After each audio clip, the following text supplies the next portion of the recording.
Well, we're going to look at Daniel chapter 6 today, the chapter of the lion's den. And I think for many of us, it is one of our favourite stories in the Bible.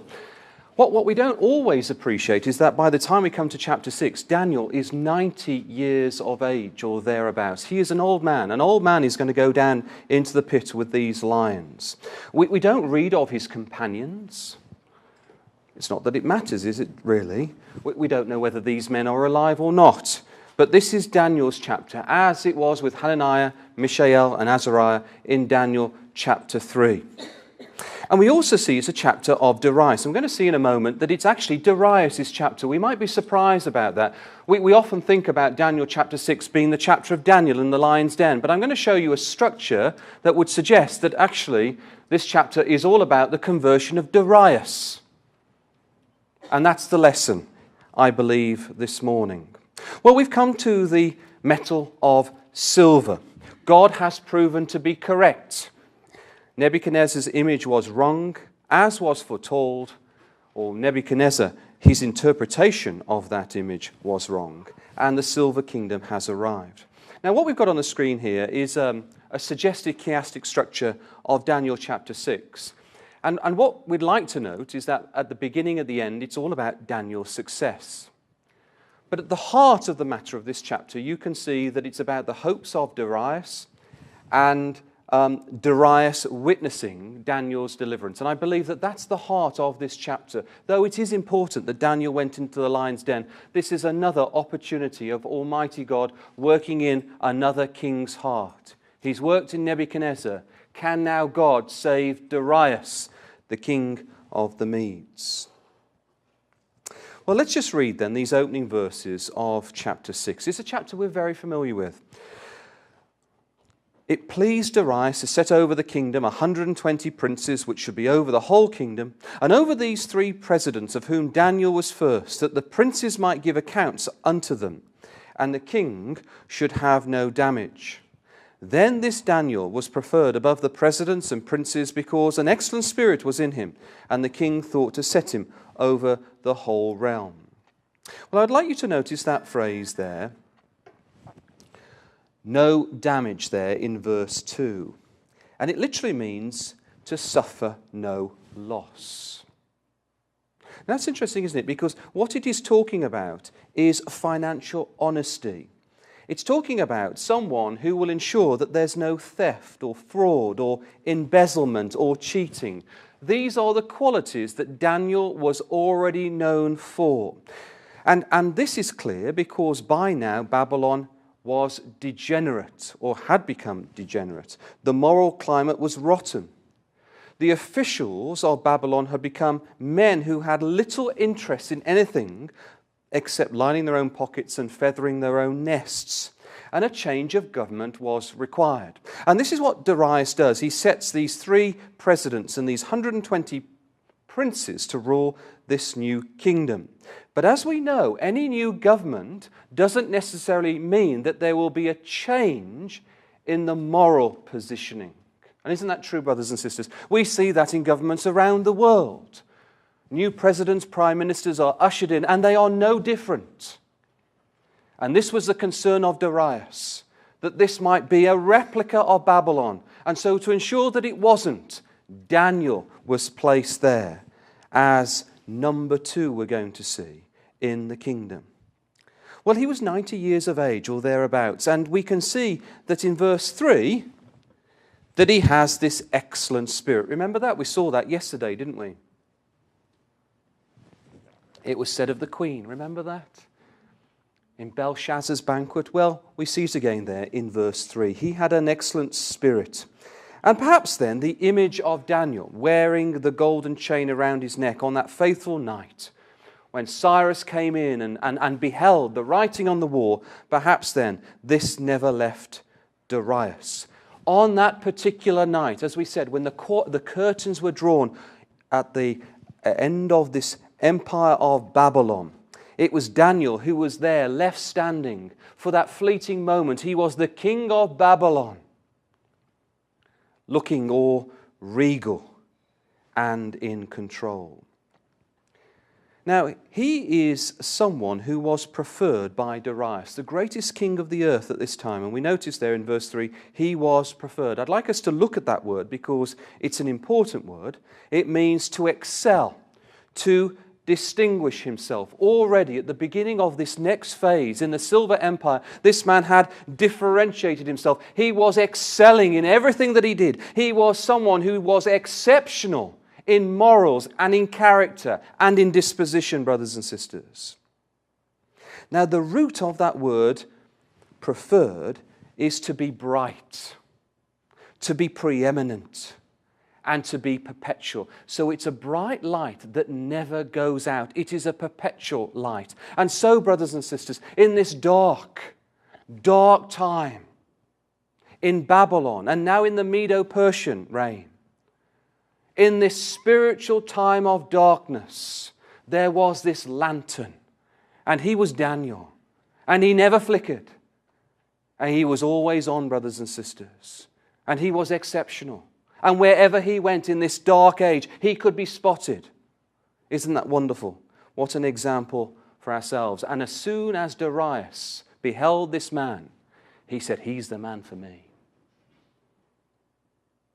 And God, through Daniel now, is going to work as agents upon this king's heart.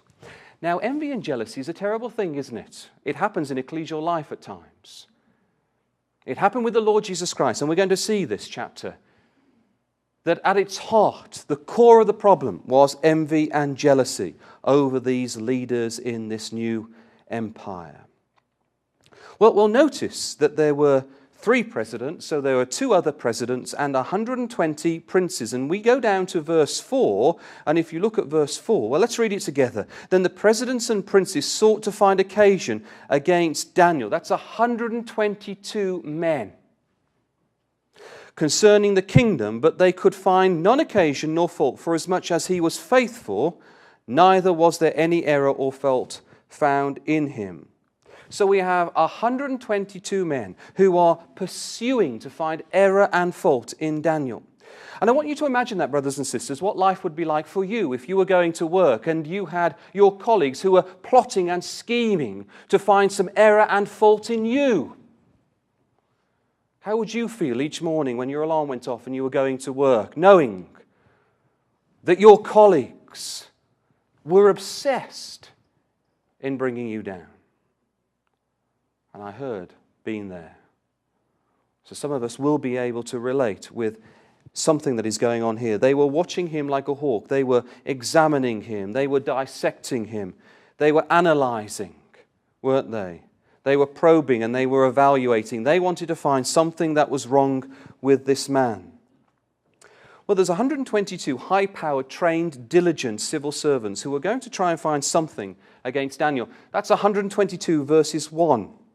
But they couldn't find anything on him, which is astonishing. So I ask you, how long would it take 122 of you to find error and fault in me? Well, not long at all. You'd only have to have a brief conversation with Lindsay or my children, and you'd find plenty. But she's not here.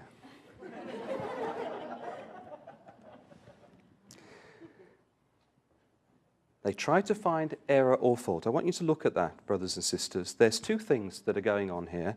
The word error means neglect or remiss. The word fault is corruption. 2 very different words. They were looking for evidence of negligence or corruption. Now, we wouldn't want to think that we are corrupt, would we, brothers and sisters? Though at times I'm sure there are certain things that we do that go amiss. But let's assume for a moment that we are brothers and sisters and we are true to God and we are not corrupt, but negligent. Back home in England, we would call that dotting the I's and crossing the T's. I don't know whether that means anything to you. He didn't miss a thing, brothers and sisters, and he was 90 years of age. Nothing went amiss. He was 100% right 100% of the time. When there was Bible class, he didn't neglect his work. The work was completed, but he was still there at Bible class. Can you see that, brothers and sisters? And there would be plenty of excuses. We could excuse Daniel, couldn't we? for making a few faults at work at 90 years of age. And he didn't make a thing. Not one. That's the man we are considering this morning. A man who's going to be spoken to by Gabriel, O Daniel, greatly beloved. For me, I can't find a greater character in the Old Testament. A wonderful, wonderful man. It humbles me just to talk about him. Well, brothers and sisters, there is a topic that we all know very well in Christadelphia, and it's very sad that I share this with you. We know all about character assassination, don't we? We all know about character assassination. And this is what they try and do with Daniel. They try to assassinate this man. We could imagine, and this was a serious thing, wasn't it? We call it MI5. You would call it CIA. This is the government bringing on the forces to find something wrong with this man. And they could find nothing with him. And so they find one thing that would potentially compromise this man. He had one weakness. He had one flaw. He was a man of prayer. And he prayed ritually, habitually, 3 times a day. And they're going to bring this man down. And they rub their hands with excitement, don't they? Now, I wonder, brothers and sisters, if you were in Babylon or the Medes and the Persians there 2,500 years ago, would that be your weakness? Could you be brought down if you were denied prayer? Let's be honest with ourselves. If you didn't pray for a month, would it change any aspect of your life? It would bring this man totally down without it. He couldn't go on living without prayer. It was more important to him than food itself or air. Let's be honest, brothers and sisters. If we were denied prayer for a month in our families, in our ecclesias, perhaps in ecclesias, yes, it would feel rather odd, wouldn't it, without any prayers in our meetings. But at home, when we go to bed, when we drive in the car, would it make any difference? Really? Well, it did with Daniel, brothers and sisters. And look what they do in verse 6. And I want you to notice this, the word all. All the presidents of the kingdom, the governors and the princes. This is everyone. In your little books that you read to your children and grandchildren, when we read this story, there's just a few pictures of men who were involved plotting Daniel's downfall. This is everyone. This is 120 princes and 2 presidents. And we're going to find their families as well. It's a whole kingdom that has turned on Daniel. All the presidents of the kingdom, the governors, the princes, the counselors, and the captains have consulted together to establish a royal statute and to make firm decree that whosoever shall ask a petition of God or man for 30 days, save of thee, O king, he shall be cast into the den of lions. So notice here, they assembled. The word assembled there in verse 6. It means to come tumultuously. It was very crafty. One morning, the king woke up and he saw a crowd in his reception. They were taking this man off guard. And they rush in and they say, King, king, king, we've got this great idea. You need to make a decree. And they knew that this was a man who loved his ego flattered. We're no different, are we, brothers and sisters? We can end up doing all kinds of things when our egos are flattered.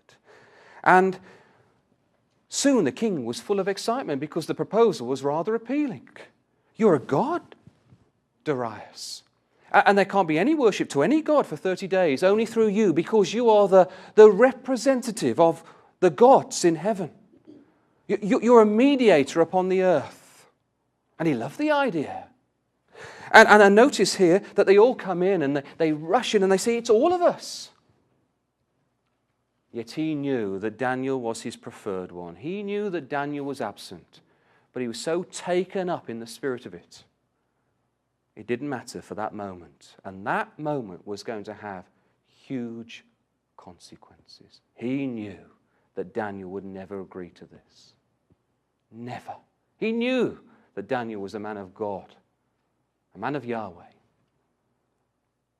Can you see, brothers and sisters? That's human nature. When we know something to be wrong, when we get flattered, we get excited. We can do all kinds of things, can't we? Well, it's fair to say that we would have panicked. You imagine if an official statement was made in America tomorrow by Donald Trump, who's been appointed by God, that you couldn't read your Bible and you couldn't come together and worship. What would you do, brothers and sisters? Would you come up with ways of going undetected? Would you meet in obscure places? Would you hide yourself at home? Would you draw the curtains? Or would you rush to the nearest airport and get yourself an international visa and come over to Britain? I don't know. What would you do? Well, with Daniel, there was no change. He was a man of routine. Routines are good, brothers and sisters. Routines are very good. Prayer and our daily readings. We need routines. And this is Daniel. Nothing changed with this man. And he's 90 years of age, brothers and sisters. And it all boils down, when I reflected upon this, it all boils down to values again, doesn't it? Remember how we've spoken about values. There was the king, and he honored the king. He was preferred by the king. But he served his God. And serving his God was more important. So he made God absolute, didn't he? In that situation, he made God absolute. He made the king relative. This has been this warfare, this battle, this contest, all the way through these opening chapters of Daniel. Can you see that, brothers and sisters? He made God absolute in his life. And look at this. When you look at where Daniel goes here, you can see that he goes into the upper chamber. Notice that. He goes into his upper chamber. As aforetime. Verse 10. And his windows being open in his chamber towards Jerusalem, he kneeled upon his knees 3 times a day. Now, by that phrase there, chamber or word, I wonder whether you've got a connection, a Bible connection. I've got one here, and it takes me, we're not going to look there, it takes me all the way back to 1 Kings chapter 17, verse 19, one of the most famous chapters in your Bible. What's that chapter about? 1 Kings 17, sorry. No, not 1 Samuel. 1 Kings chapter 17. It's Elijah with the widow at Zarephath. And how Elijah takes the widow's son up into the loft and prays. And the life of the child is restored. The first recorded resurrection in your Bible. And that's the reference back. So Daniel had this loft. Just like the widow of Zarephath. And he was praying, as it were, brothers and sisters, for his own resurrection. He knew that his life was being placed in God's hands. But there's another lovely lesson there. He had a place within his home where he could be alone with God, away from the distractions and the noises of every single day. And brothers and sisters, do you have a place like that? How important is prayer to you that you've got a place that you can go to and there are no emails, there are no distractions, there are no noises, that you are alone with just your God. And this is what Daniel did 3 times a day. And over 30 days, it's going to be 90 times in that loft with the windows open, looking to Jerusalem, the city of the King, the city of his hope. Can you see that, brothers and sisters? What a character. What a personality we have before us.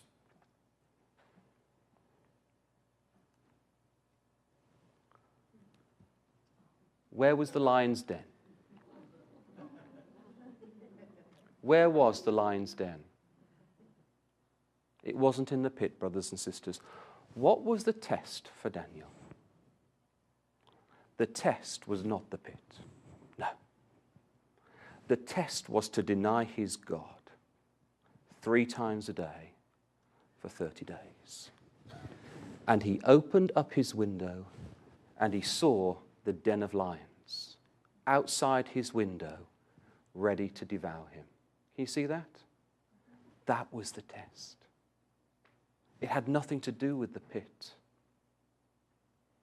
That was the test, whether he would be prepared to deny his God. Now, how can a 90-year-old man behave in such a way? How can he summons up so much faith? Because he's been doing it since Daniel chapter 1, hasn't he? The king's meat. He wouldn't defile himself. What did he do? He purposed within his heart. He's been doing this for 70 years. Every day. Don't think, brothers and sisters, that when we have a test in our lives, that we have the spiritual fortitude to overcome. We have to put habitual routines in our lives, so when the big challenges come our way, in faith and God's strength, we can deal with it. Can you see that? It's like an athlete. He's training every single day. This was his Goliath. This was his contest, brothers and sisters. Now just think about that for a moment. He's told that he needs to be denied a prayer for 30 days. And this was his routine, opening up the windows. What would stop Daniel just walking down the street and muttering a private prayer that no one ever knew about? Like we do occasionally when we're with company at work at lunchtime. What would stop him saying a prayer without muttering words or moving his lips? Nothing. Can you see that? He could pray. He could pray in the privacy of his room. This was more than prayer, brothers and sisters. He was not prepared to change his routine. I'm going to the meeting. That's what I do on Sundays. I go to Bible class on Tuesday. I will go to that Bible school. Can you see that? These are routines. And he wasn't prepared to change them for anything or anyone. This wasn't prayer. This was a life. I will not change my life for anything or anyone.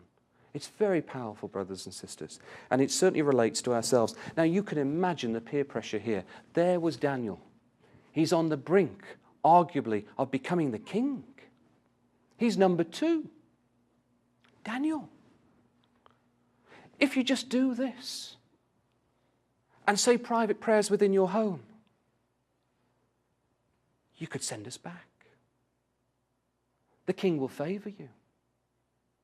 And I believe that God's appointed you in that preferred position. Help us, Daniel. Can you see that? There would have been tremendous peer pressure. But Daniel was a man who had a relationship with his God first and foremost, before the relationship that he had with his brothers and sisters. And that's where he prioritized. And that's where we need to prioritize too, brothers and sisters. Though there were 122 lions outside his window. If you look at the words, how many were standing outside his window? Well, let me just show you this. It's a very simple exercise. It starts in verse 4, then the presidents and the princes. And notice that this group, it's 122 of them all the way through the chapter. All the way through the chapter. So presidents and princes, and then verse 4, they. Verse 5, these men. Verse 6, these presidents and princes. Verse 11, these men. Verse 12, they. Verse 13, they. Verse 15, these men. And then verse 24, men, those, them, their, them, their, they. It's the whole group. So quite accidentally, there happened to be 122 men standing outside his window. That's peer pressure, isn't it? When you feel alone. And Daniel was never alone, brothers and sisters. Well, Daniel acted like a rock. However, even a rock with constant dripping of water can be eroded away. But not with Daniel. Many of the most dangerous temptations are the subtle and the gentle ones, aren't they, brothers and sisters? The ones that only you know about and no one else knows about them. And they're like drops on a stone. And they're all about you and your relationship with Almighty God. And what do you do, brothers and sisters? And I believe the real trial here in Daniel chapter 6 is his daily temptation of not praying. This was his real den of lions. And I ask you, what do you think was the greater miracle? His refusal to stop praying, or his deliverance from the lion's den? What was the miracle, brothers and sisters, in this chapter? Well, they knew that Daniel would not deny himself. They were rubbing their hands with excitement, and this is going to set in motion the wheels that would lead to his execution. And look what Darius says. He says there in verse 14 that he was sore displeased. Now, you might be amused with the screen. The word sore displeased there means to stink. He knows that he has produced, as it were, a foul smell.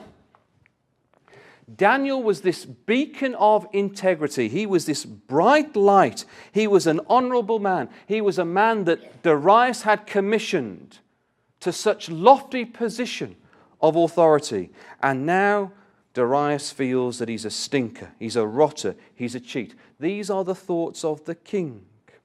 Now what we want to do, we want to look at this chiastic structure here that draws us into the section of verses 16 to 23. And I've said that this is the chapter of Darius. If we can just remember one thing, this is the chapter of Darius, not the lion's den. Because God is acting, I believe, on this man's heart. And the lion's den is a means by which that would be achieved. Well, we see that the king tried to rescue Daniel. If he'd been Nebuchadnezzar as an autocrat, then he could have, but this was a constitutional monarchy. He brings in his lawyers, we read there, but he can't find a loophole. And he's broken-hearted. He knows that through his foolishness and his vanity, he's got to send this man to the den of lions, his execution chamber, and there was nothing that he could do. And a royal seal is placed on the entrance to the den. Any attempt to rescue this man would be high treason. Let's just pick up now in verse 16. Then the king commanded, and they brought Daniel and cast him into the den of lions. Now the king spake and said unto Daniel, Thy God, whom thou servest continually, he will deliver thee. And a stone was brought and laid upon the mouth of the den, and the king sealed it with his own signet and with the signet of his lords, that the purpose might not be changed concerning Daniel. Now that's very interesting, isn't it? The end of verse 17. So a royal seal is placed upon the face there of this den, this pit.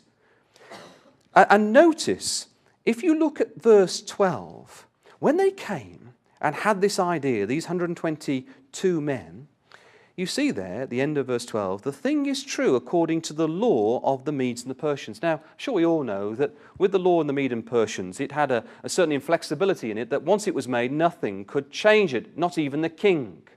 That's why Nebuchadnezzar was the head of gold. He could do anything. But notice here, you would expect, by the time we come to the end of verse 17, that we would be reminded that this is the law of the Medes and the Persians.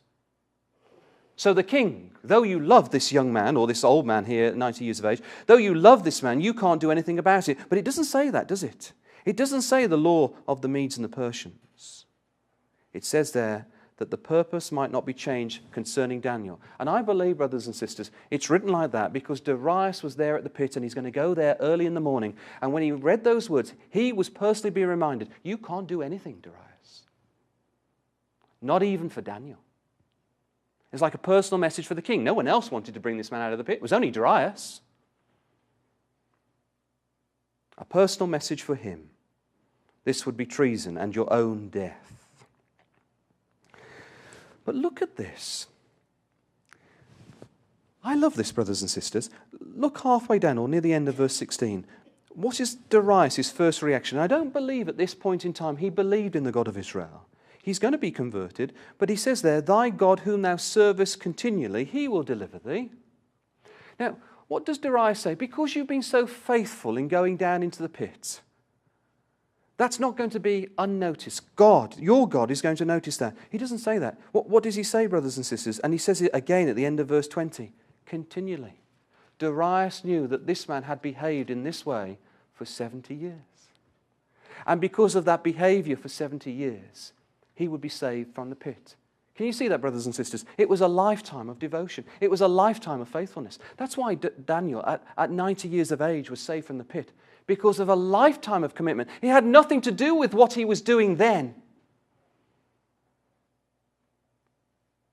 It was what he had done every single day of his life. At the end, this is God's evaluation of Daniel. This is God's thankfulness and praise of Daniel because of a lifetime as an exile. In faithfulness, I will save you from the pit. And we know that that's confirmed because in Hebrews 11 it says, by faith, it says, they were stopped. God stopped the mouth of lions by faith. Faith stopped the mouth of lions. A continual faith that was continually executed for a lifetime, for 70 years. Have any of you seen this picture in the flesh? Wonderful. So it's at Washington. I was planning to go and see this with Brother Ron Hicks, and he was ill that day. But it's wonderful, right? It's a Rubens picture. It's in the National Gallery. It was painted in 1615. And Rubens was known to go into the zoo and to look at lions, and he wanted to paint them in life-size proportions. And you get no sense of the scale of this. There's a photograph of me standing by it, and it's huge. It's absolutely huge. It's a wonderful, wonderful painting. Just look at that. So you can see one of the lions is staring right back at you. Can you see that? Staring right back at you. And because of the scale of these lions, it heightens the feeling of danger. Now you can see that most of them are either sleeping or certainly about to fall to sleep. You can see the scattered bones, so some have been less fortunate. He looks a little frightening, doesn't he? The one behind, he looks like he's paying a bit of attention to Daniel. But what I want you to do, just look at the center of the picture, Daniel, with his fingers intertwined. You can see the pressure that Rubens felt that Daniel was under. Right? Really brings it to life. It certainly did for me, brothers and sisters. His prayer, this man of faith. But where was he summoning his faith from? Well, I think there's a number of passages, brothers and sisters. Can you come to 1 Kings chapter 8? And it's a bit of an unlikely chapter, really, because when Solomon built the temple and the ark had been brought into Jerusalem, Solomon now makes a series of announcements to the people. And it's an unusual chapter because what it does, it anticipates the time when the children of Israel would be in captivity. And it's an unusual thing, isn't it? Because this is a day where they are celebrating the temple and the ark being brought into Jerusalem. Yet here, Solomon prophetically anticipates a time when the children of Israel would be taken into captivity. And it is a prayer for the nation. So let's begin in verse 32. You'll see why I've gone here in a moment. 1 Kings chapter 8 then, and verse 32. Solomon says then, the ark has been brought into Jerusalem. Then hear thou in heaven, and do and judge thy servants, condemning the wicked, to bring his way upon his head, and justify the righteous, and give him according to righteousness. When the people be smitten down before the enemy. So unusual, isn't it? There is now Solomon talking about a future. And there's not a hint on this day that this is going to happen. This is great Solomon, the son of David. Because they have sinned against thee, and shall turn again to thee, and confess thy name, and pray, and make supplication unto thee in this house. Verse 34. Then hear thou in heaven, and forgive the sin of thy people Israel. How fascinating. And bring them again unto the land which thou gavest unto their fathers. So not only have God's people sinned, they're in exile. And here now Solomon is saying, bring them back. Please bring them back to the land. And look at verse 45. Then hear thou in heaven their prayer and their supplication, and maintain their cause, if they sin against thee, for there is no man that sinneth not, and thou be angry with them, and deliver them to the enemy, so that they carry them away captives unto the land of the enemy, far or near. So he's talking about a time when God's people will have sinned, that they have gone into captivity, and God now is going to bring them back. He's going to bring back the exiles into the land, which is really where we are in Daniel chapter 6. Now, what I want you to notice there is this phrase, maintain their cause, there in verse 45. And if you glance down at the end of verse 49, it's the same phrase. So it's repeated for emphasis, maintain their cause. So this is the plea of Solomon. Please, when God's people are in exile, please, God, maintain their course. Now, that phrase, maintain their course, you may have in the margin, it means literally maintain their rights, or even more precisely, maintain their judgment. Now, Daniel's name means God is my judge. Maintain their judgment. So what Solomon is saying, there will be a time when God's people will be in captivity and they will be surrounded by temptations. Maintain their judgment. Brothers and sisters, that's a prayer for us, isn't it? Maintain our judgment in understanding what is good and honorable and pleasing in God's sight. Maintain their judgment so that they can return. And Daniel's name is God is my judge. Was this a prayer, brothers and sisters? The children of Israel wouldn't have understood these words really. Was this a prayer for Daniel? I wonder, brothers and sisters, when he opened up his window and he was looking out to Jerusalem, the place of this prayer, do you think the name God is my judge, do you think this was his prayer? Maintain my judgment.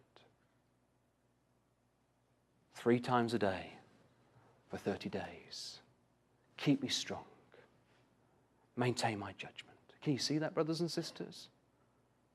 He would certainly have it in mind, wouldn't he? I think this was a prayer for Daniel. Because we've already said that Ezekiel told all the children of Israel down at the river Kibar, Daniel's in the court. He's working for his children, though he had no natural children. The children of Israel, the family of God. And he's going to return us back to God's people. Brothers and sisters, what a lovely phrase. Try and remember 1 Kings chapter 8. Try and remember that phrase, maintain my judgment. Perhaps we can include that in our own personal prayers. Well, there's something else. Psalm 34. Psalm 34.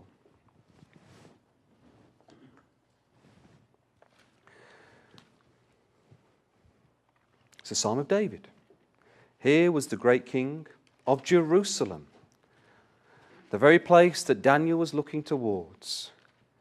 And here in this psalm, he speaks of God's wonderful work of deliverance. Let's see if we can find some connecting ideas. We're going to find many. Verse 7 then. The angel of the Lord encampeth around those that fear him and delivereth them. Daniel had no fear over the king. The only one he feared was his God. That is the only one he wanted to please. Verse 10. The young lions do lack and suffer hunger, but they seek the Lord, shall not want any good thing. And we know from Babylonian times they used to keep the lions hungry, so that when they ate the victims, it was a marvelous display. It was like an exhibition. It was entertainment. The young lions do lack and suffer hunger, we read there in verse 10. Verse 15, imagine Daniel here, alone in the pit. The eyes of the Lord are upon the righteous, and his ears are open unto their cry. Verse 17, the righteous cry, and the Lord heareth, and delivereth them out of their troubles. Verse 18, the Lord is nigh unto them that are of a broken heart. Can you remember the signature of Daniel? An excellent spirit. It also means fragrance, by the way, not just value. Wherever Daniel went, and all the big decisions that he made, it was like a beautiful fragrance. People would go into a room and go, oh, Daniel's been here. Though he made big decisions and they were hard decisions and he was letting people down. No, I won't do that. He did it in such a way that he didn't offend. And people said, this man is so consistent, so continual. I appreciate the stand he's made. You see that? How wonderful. If only life in ecclesial life was like that. And look at verse 20. He keepeth all his bones. not one of them is broken. And Daniel came out whole. Evil shall slay the wicked, and they that hate the righteous shall be desolate. Well, there's many of these psalms, brothers and sisters, and I want to just quickly go through these. We're just going to refer to them because there's a whole book of psalms about lions and being devoured and being protected by God. And Daniel would have known all of these. I don't think he feared the lions. Psalm 7, verse 1. O Lord my God, in thee do I put my trust. Save me from all them that persecute me, and deliver me, lest he tear my soul like a lion, rending it in pieces, while there is none to deliver. Turn over a few pages to Psalm 10, verse 9. He lieth in wait secretly, as a lion in his den. He lieth in wait to catch the poor. He doth catch the poor, when he draweth him out into his net. He croucheth and humbleth himself, that the poor may fall by his strong ones. He hath said in his heart, God has forgotten. He hideth his face. He will never see it. The wicked are like lions here, ready to pounce and attack. Daniel would have known all about that. Come to chapter 17 now, Psalm 17. Verse 11. They have now compassed us in our steps. They have set their eyes bowing down to the earth, like as lion that is greedy of his prey, and as it were a young lion lurking in secret places. Arise, O Lord, and disappoint him. Cast him down. Deliver my soul from the wicked, which is thy sword. And then the all-important one, Psalm 22, this Psalm of Messiah. Verse 12. Many bulls have compassed me, strong bulls of Bashan have beset me round. They gaped upon me with their mouths as a ravening and a roaring lion. Verse 21, save me. Save me from the lion's mouth, for thou hast heard me from the horns of the unicorn. Well, the remainder of Daniel chapter 5 is about Daniel's deliverance and, I believe, Darius' conversion. When we go back, we can see that Darius couldn't sleep. And he's busy, isn't he? He's so busy. This is a man who couldn't rest. Just notice how many times we come across the phrase, the king. This sets this man into a state of chaos. Verse 16, the king. Verse 17, the king. Verse 18, the king. Verse 19, the king. Verse 20, he came, he cried, the king. Verse 23, the king. Verse 24, the king. Verse 25, King Darius. Can you see that? He's in a state of panic. He's going to lose, maybe, his best friend, Daniel. Daniel, this man with an excellent spirit. Well, as soon as the sun peaked above the horizon, this man was up like a flash, and he ran to the den. And he cried with a nervous voice. Verse 20, and when he came to the den, Darius, he cried with a lamentable voice unto Daniel. And the king spake and said to Daniel, O Daniel, servant of the living God, is thy God, whom thou servest continually, able to deliver thee from the lions? And as soon as these words left this man's lips, he heard a sound from the heart of the den. And look at the next verse. O king, live forever. This was the voice of one who he thought was dead. But now he is wishing Darius life. When everyone thought that Daniel was sharing the night with lions, he was holding company with God's angel. Just like his three friends, when everyone thought that they were being burnt alive in the flames, he was having fellowship with none like the Son of God, brothers and sisters. That is sweet community, that is sweet fellowship, isn't it? Well, verse 23 then, we read, the king was exceedingly glad, and they brought Daniel out of the den, while all his enemies and their wives and their children were thrown into the den. Look at this, verse 24. I don't know whether you've ever really thought about this verse in the way that it reads. And the king commanded, and they brought those men which had accused Daniel, and they cast them into the den of lions, their children, their wives, their lions, and the lions had the mastery of them, and brake all their bones in pieces, or ever they came at the bottom of the den. Well, who were the accusers of Daniel? Well, you have 2 presidents and 120 princes. And now you have the wives. And let's assume that you have, on average, 2 children per family. That's 500 thrown into the den. And it tells us before all of them hit the ground, their bones were broken and they were devoured by the lions. Another miracle was performed. The mouths of these lions were opened and they were devoured instantly, I would suggest, brothers and sisters. And can you remember what it says in the closing words of Psalm 34? Can you remember that? It says, doesn't it, that it would be the enemies that would be consumed. It would be the enemies that would be consumed, yet the faithful would be able to count his bones. Psalm 34 played out beautifully in Daniel chapter 6. Well, what I want to do, we've just gone a little over. Please excuse me by just going over a few more moments, because I just want to make a little connection to Peter, where Brother Brian has been with us this week. Come with me to 1 Peter. 1 Peter chapter 2. 1 Peter chapter 2. And we're just going to run through these verses here. We've already seen that Peter draws on Daniel chapter 3. I think also, under inspiration, Daniel is drawn out in the first epistle, but chapter 6. And we're going to just quickly go through these so that you've got them as marks in your Bible. So first of all, then 1 Peter chapter 2, verse 19. For this is thanksworthy if a man for conscience toward God endure grief, suffer wrongfully. There was Daniel. He suffered wrongfully. He knew that he didn't consent to this agreement, yet he turned the other cheek. He was buffeted, but he accepted it. For what glory is it, if when you be buffeted for your faults, ye shall take it patiently?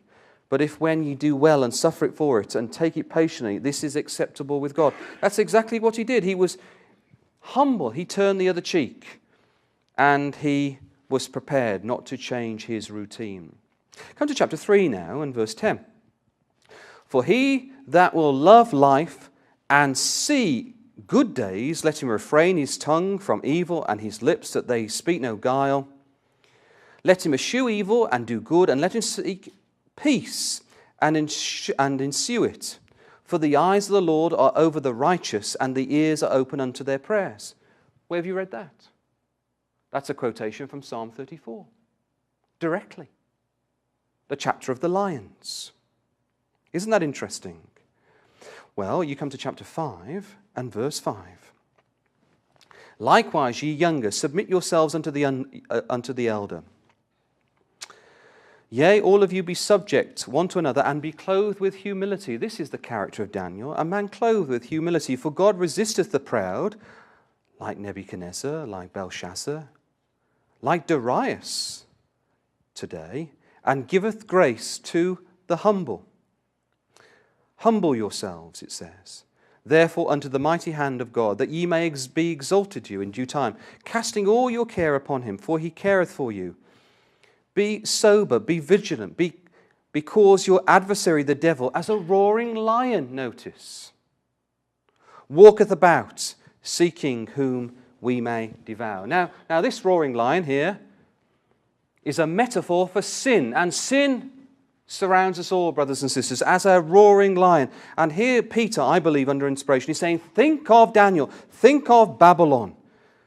Here we read in verse 13, the church, the ecclesia, that is in Babylon. These are the connections. Think of Daniel and the lion's den. Think of the conversion of Darius. Well, one final point when you come back to Daniel and chapter 6. God achieved what he set out to do. If you look at this lovely statement that Darius wrote to peoples and nations and languages, we've already seen that phrase before. And you can see the full thing reversed now. And notice in verse 26, we're not going to read these verses in the interest of time, but it runs all the way down to verse 27, how Darius refers to God. He refers to God 7 times. perfect things that happened within his heart. I believe, brothers and sisters, it's a statement of a covenant here. I do believe that Darius was truly converted. So we come to the end of our week, brothers and sisters, sadly. Our world is becoming more opposed to God's word and our beliefs. There is a rising prejudice against anyone who is prepared to protest. In a world that has no absolute value and makes everything relative, we may feel that we are in an impossible situation. When we are commanded to conform, to eat the king's meat, to bow down to the golden image, and to deny our God, this opposition to the Bible is like a roaring lion. We are all Daniel in our lion's den. And every day we can feel the hot breath of the lion breathing upon us. The roar is for us to shut up, to conform, to follow, to obey. The world we live in is literally a pit in every sense of the word. The battle we face is huge, but we are not alone. Just as an angel stood in the fire with Daniel's 3 friends, and just as an angel spent an evening with Daniel in the lion's den, the angels of the Lord encamp those that fear him. And so, brothers and sisters, for the time being, we say our goodbye. We have had a lovely week of fellowship together. And can we even imagine what this fellowship must be like for all eternity? That is the prospect that we have been given. A Bible school for all eternity. And it's ours. It's ours, brothers and sisters, if we're prepared to muster the faith from somewhere and stand up and be counted. So let us continue standing up for God. Thank you.